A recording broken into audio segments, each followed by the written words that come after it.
This is Crime Con, where armchair detectives and forensic experts come together to discuss unresolved mysteries of the past. And today we are answering the question, is justice finally within reach? The circumstances surrounding her death were nothing short of bizarre, and even after all this time, the case remains unsolved, while others suspected that it was a crime of passion by someone close to the family. Recently, Boulder police announced that genetic genealogy had linked an unknown man to the crime scene, bringing investigators one step closer to solving this perplexing case. So how exactly does this new development tie into the investigation, and what does it mean for the future of the case? This is where traditional detective work comes in. Then the police will have a strong case against the suspect and can move forward with charging them. According to the police, the man is Joseph Michael Scott Morgan. He was also known to frequent the area and had been seen walking near the Ramsey home around the time of the crime. While this may seem like a coincidence, it is an intriguing possibility that he may have had some connection to the crime. Who died in 2013? He was identified as a distant cousin of John Ramsey, JonBenet's father. But how could a distant cousin be connected to the crime? Even if they are able to prove that Morgan was involved in the crime, they will need to determine his level of involvement. Was he the perpetrator, an accomplice, or just someone who happened to be at the crime scene? Additionally, there is still the question of motive. Why would a distant cousin commit such a heinous crime? Is this a lead you think the police should have pursued long ago? Do you think this will lead to an arrest? Let us know in the comments below. After all, there are thousands of people who share the same last name in the United States alone, especially considering that Morgan is no longer alive to provide his side of the story. But one thing is for sure, the pursuit of justice for JonBenet Ramsey is far from over. However, the police are determined to see this case through to the end.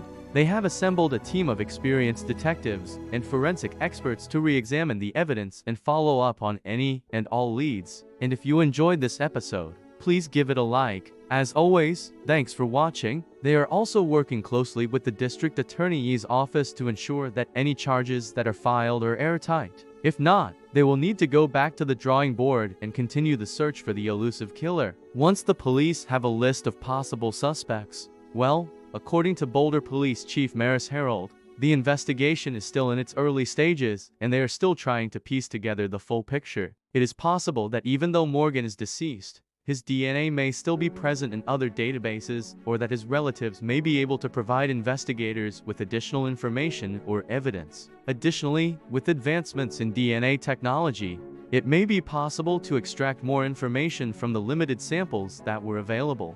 They can begin to gather evidence to confirm a match. In a statement released through their attorney, they said, "We have no comment on the identity of the individual announced today by the police as having been genetically identified as being present at the crime scene. It has always been our hope that JonBenet's killer would be caught and brought to justice. We certainly hope that this is the case, but we also recognize that the investigation is far from over. This might involve obtaining a sample of the suspect's DNA through a discarded item such as a cigarette butt or cup.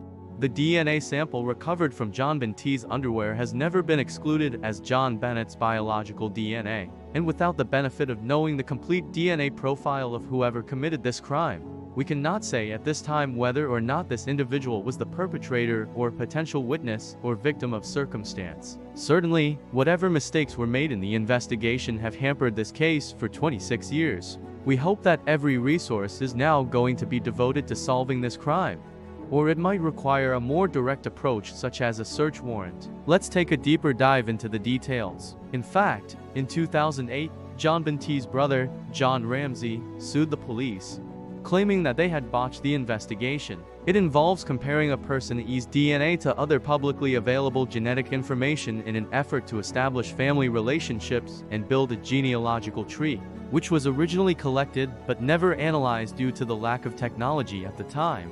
This DNA was then compared to publicly available genetic databases such as GEDmatch, and the results were promising. They identified a potential relative of the individual whose DNA was at the crime scene. By building out the family tree of this potential relative, the police were able to narrow down the search until they had a list of possible suspects. In the case of the JonBenet Ramsey murder, the police were able to obtain DNA from the crime scene that did not match anyone in the national database. Instead of giving up, they turned to the relatively new field of genetic genealogy to try to identify the individual. He alleged that they had ignored evidence that pointed to an intruder and instead focused on the family, subjecting them to years of intense scrutiny and even accusing them of murdering their own daughter. Her mother, Patsy Ramsey, had originally reported her missing on December 1996, claiming that she had been kidnapped. However, when police searched the house, they discovered JonBenet's body in the basement 4 days later. An autopsy revealed that she had been strangled and had suffered a skull fracture,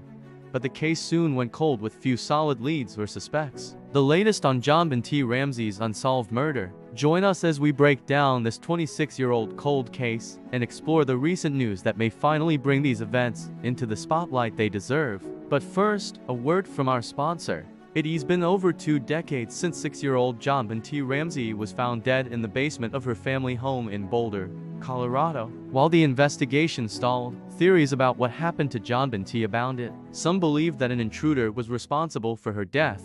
In recent years, however, the Ramsey family has been cleared of any suspicion, and new hope for solving the case has emerged. This renewed attention has been largely thanks to a 2017 documentary called The Case of JonBenét, an American Murder Mystery.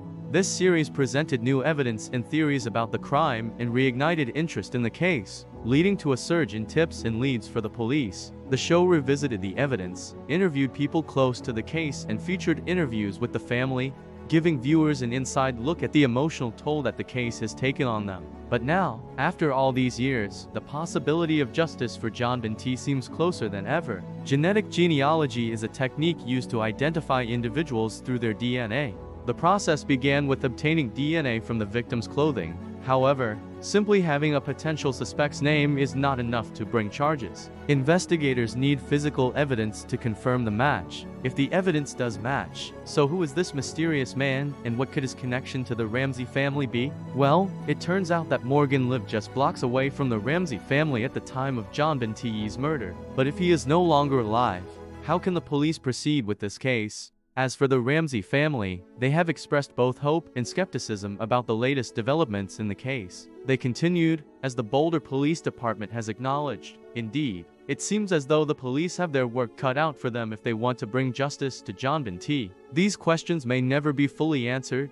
Only time will tell if they are able to solve this baffling case. What do you think of this case? What do you think of the latest news? For more crime news and true crime cases, please subscribe so you won't miss an episode.